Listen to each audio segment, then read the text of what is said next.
It's the Flow Friday Night Sports Show, and it's time to have a look at Eastern Eyre and Great Flinders Netball. And we're joined by Joanne Franklin. Joanne, how you going today? Oh, really good, thanks, considering the rain and the wind and everything else that we've had over the last couple of days. But, yeah, no, luckily last week the grand final in Eastern Eyre was perfect weather, so that was fantastic. And it actually resulted in some really good games, Clayton. So we start with the E2s. Let's do it. Central Eyre United Storm 17 defeated Kimber 13, and Sue Binky, best on course. Sue Binky was just a fantastic member of the Eastern Eyre Netball. Unfortunately, passed away from breast cancer a few years ago, but her family have donated the best on court medallions for grand final day in her memory. And the best on court in the E2 was Summer McGilvray from Kimber. In the E grade, Kimber 30 defeated Eastern Rangers 25. The Sue Binky Best on Court medal went to Jarrah Mosby-Reid from Kimber.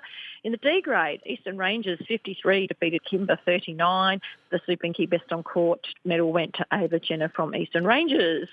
That took us through to the senior matches, and the first of those was the C2, where Central Eyre United 31 defeated Cow 25, and the Sue Binky Best on Court went to Amber Francis. In the C grade, Eastern Rangers 42 defeated Cow 33. So, unfortunately for Cow, they had two teams in but didn't come away with a premiership. The Sue Binky Best on Court went to Gemma Harris from Eastern Rangers. In the B grade, Kimber 48 defeated Eastern Rangers 30. This is just a very, very good Kimber side. There are many premierships between the girls that are in that Kimber B grade side, and they went through undefeated. In fact, I think they might even be undefeated for a couple of seasons. And they are very, very good. Sue Binky, best on court there, went to a fantastic goalie who has been around for a while now in Ellen Zabel from Kimber. She knows how to win premierships, there's no question about that. And then the A grade game, Eastern Rangers 50 defeated Central Eyre United 43. So pretty high scoring for grand final. I was thinking that, yeah. Oh, listen, and it was a really good game, Look, Storm had the lead at quarter time, 12-10.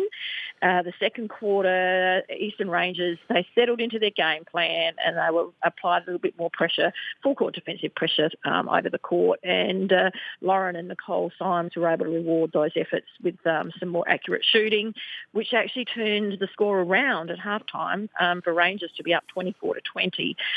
Then the premiership quarter, as we know, is that third quarter, and Eastern Rangers, they just took even more ascendancy. They really did. Look, the Storm continued. They continued to work really hard, and at times you're thinking, they're coming back here, and they're actually going to, they're going to catch this up, and then bang, Eastern Rangers would just go bang, bang, bang, and get a few more on the board and push out again. Jordan Hooper was just absolutely amazing in goal defence for Eastern Rangers during that quarter. She turned over so much ball. The last quarter, look, it was just too much for the Rangers for the Storm to try and reel it in, really. And in the end, Eastern Rangers were able to just keep good and steady during that last quarter and hold on to the lead to run out winners 50-43. And interestingly, the best on court, and she did play really well too, went to Regan O'Brien from Central Eyre United. So she played in the centre for Central Eyre United and did a really good job. Her and Kate Semblick had a great tussle through there. And so well done to Regan for getting best on court there. And that rounded up their season, Clayton. It certainly did. Just one final thing on that, though, Joe. Last week you mentioned it was going to be the battle of the sisters. Which sisters were happy and which sisters are not? So the Eastern Rangers, the Symes girls, Nicole, Lauren and Nicole came out on top of the Bruce sisters. But again, it was another really good tussle. Yeah. Great to see 4 young players in the association battling it out and having their skills on full view for everybody to see was fantastic. And they had a great crowd. Yeah. One of the biggest crowds we've been to, having been involved in Eastern Eyre for a long time, been around to a fair few grand finals, and the crowd was just absolutely massive. Cow did a fantastic job of hosting it, and the crowd around the A grade court in that last quarter was huge. So well done to Cow on hosting a great grand final. Well done to Eastern Eyre on running a very, very successful successful season. Okay, well done to the girls. We look forward to next season with them. But before we get to that, we've got a grand final to talk about for tomorrow. But last week, now I distinctly remember that you were leaning on one side and I was leaning on the other. And my side, maybe it's because I'm a bit bigger and heavier and put on more weight than you, seemed to be the victorious side that sort of, it was all the weight was on my end, so not on yours. A little bit, yeah. Yes. Look, we'll start with the Bubbers, and look in the prelim final at Kaku in the E grade. Ramblers 43 defeated Lock 42. Look, it was close throughout the whole game there. So well done to the Ramblers girls who got over the line by 1 goal. In the D grade, Ramblers 52 defeated Elephant Districts 47. Ramblers led at all the changes throughout that game and ran out winners there. But yeah, another close game. The B reserves, another close one. Elephant District 39 defeated Tumby Bay 36. However, Tumby Bay were 4 up at quarter time. They were 2 up at half time. They were 31 all at 3/4 time, and then Elephant Districts were able to just get a couple of goals in towards the end of the game to take that one out. In the B grade, Elephant Districts, another close one, 43 to beat Tumby Bay 41. So there were some real heart stoppers out there at Kaku, I can tell you. Yep. Tumby Bay were up 10-8 at quarter time. At half time, Tumby Bay were up 26-19. Then Elephant Districts came at them, Tumby Bay came back at them, and Elephant Districts, and in the end, a couple of very handy goals towards the end of the game got them over the line. Now, this was just the biggest epic game for a final, I think, ever, Clayton. In the A reserves, Lock 76 defeated Elephant Districts 74. There's a bit of a story behind this. Sorry, give me those scores again. Sorry, Joe. And I'll explain to you why they were such high scoring. Lock 76 defeated Elephant Districts 74. Elephant Districts were up 15-12 at quarter time. Jess Baskin was shooting really accurately and doing really well, and then they sort of got into the second quarter, and Sally Bronca and her young sister Kiana Stratford, they were combining really well for Lock, and then Lock were able to lead at half-time 29-26. At 3/4 time, Lock was leading 42-40. There was then a bit of an injury time during the last quarter, which unsettled both sides a little bit, but Elephant actually used it more to their advantage and were able to swing some momentum back their way. And at full time, it was 55 all, which means that you play extra time either end. Okay. At the extra time, they were still a draw. 20-odd minutes of extra time was played before Lock were able to get a 2-goal advantage and win their way through to the grand final. The most epic game. Everybody was absolutely exhausted by the end of it. They said it was just like an unbelievable game. And then, because the A grade had to come out and follow that, so, although they actually had to start before that game and finish with that result. But it was just, they reckon it was just a massive game. So the A grade. Wow. Elephant Districts 32 defeated Cougars 26. Look, Cougars were up at quarter time, 8-6. During that quarter, Ruby and Hannah Green were actually working really well together, but we talk about it week in and week out. The defensive unit for Elephant Districts and Kelsey Hull and Nikki Schubert were making it really difficult for them to actually score whilst they were getting the ball. Actually getting the ball through the hoop was just not as easy with those two defenders. But Cougars then brought Tess Watson on into goals, took Ruby Green off and brought Tess into it. Now, not a renowned goalie is Tessa, actually normally a defender. So that was an interesting move. Leah Forrest and Jet Green, as we would expect, were having a great tussle through the centre court. Cougars still led by 2 goals at half-time, 15-13. But then they had a little bit of a change around. They brought Ruby Green back on at half-time after half-time to wing attack. Molly Burns and Holly Gale were in defence for Cougars, and they worked really well together, those two young girls, Onzali Ramsey and Courtney Hull. But Elliston then were able, at 3/4 time, to take the lead 27-18. Like we say, the third quarter, premiership quarter, yep, we do. Elliston certainly made it theirs. And so in the last quarter, Cougars really did throw things around. They put Tess Watson back into goalkeeper. They brought Molly Burns out to goal defence, put Holly Gale to wing defence, Ruby Green went back into shooter. Look, both sides continued to work effortlessly, well, tirelessly, really. But Elliston, they had played played so well in the premiership quarter that they were able to hold on to their lead and run out winners 32-26.